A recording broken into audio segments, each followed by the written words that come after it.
रात के 12:10 में सप्ताह में 3 से 4 बार जिम जाता और घर बस की सवारी करता।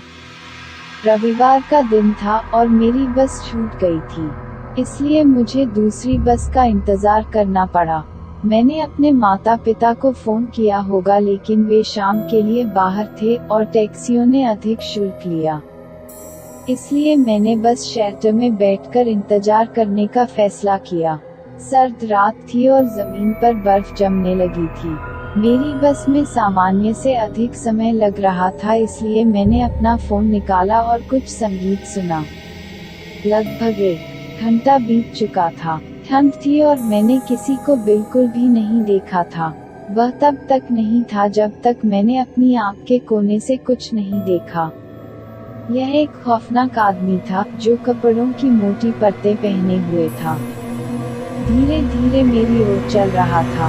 मुझे पता था कि उसे घूरने से अधिक ध्यान आकर्षित होगा, इसलिए मैंने सिर्फ अपने फोन पर ध्यान केंद्रित किया।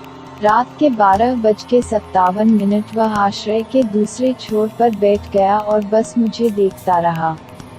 उसके बारे में कुछ बंद था। उसे लग रहा था कि वह या तो नशे में है या ड्रग्स पर है। फिर उन्होंने पूछा, बस कब आने वाली है? मैंने यह फोन निकाला और बोला, मुझे लगता है कि बर्फ के कारण इसमें देरी हो रही है। वह कुछ देर मुझे देखता रहा और फिर खुद ही बुदबुदाने लगा। वह वास्तव में मुझे रेंगना शुरू कर रहा था, इसलिए मैंने अपने फोन पर होने का नाटक किया। कुछ मिनटों के बाद मैंने एक और नजर डाली। वो मेरे और करीब आ गया।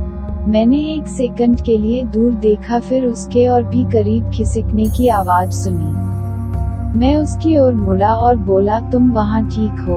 उसने मुझे चमकदार आंखों से देखा, अपना हाथ उठाया और मेरी ओर झुक गया। तुरंत मैंने अपना बैग पकड़ा और जमीन पर गिरते ही भाग गया।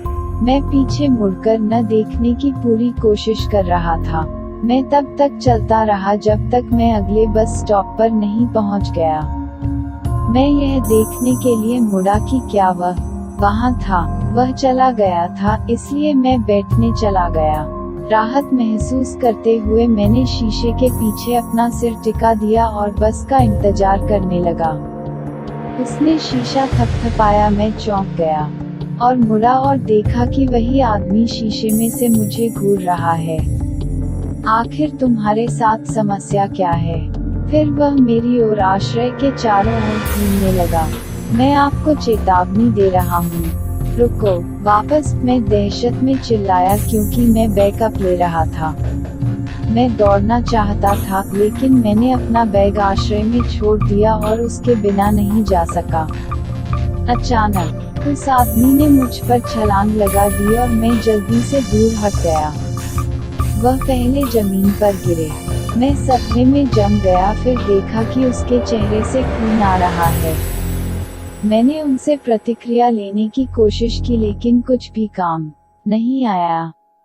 मैंने पुलिस और पैरामेडिक्स को फोन किया और वे कुछ ही देर में आ गए। मैंने उन्हें बताया कि क्या हुआ था और उन्होंने मुझे बताया कि वह आदमी डॉक्टर के पर्चे की दवाओं पर था। उसे अपने और अपने बेटे के बटुए में एक तस्वीर मिली। लड़का बिल्कुल मेरे जैसा दिखता था, इसलिए हमने मान लिया कि उसे लगा कि मैं वही हूँ। मुझे बाद में पता चला कि उसने अपने बेटे को हिरासत की लड़ाई में खो दिया था और पटरी से उतर गया था। उसे इलाज के लिए ले जाया गया और मैंने उसे आखिरी बार देखा था।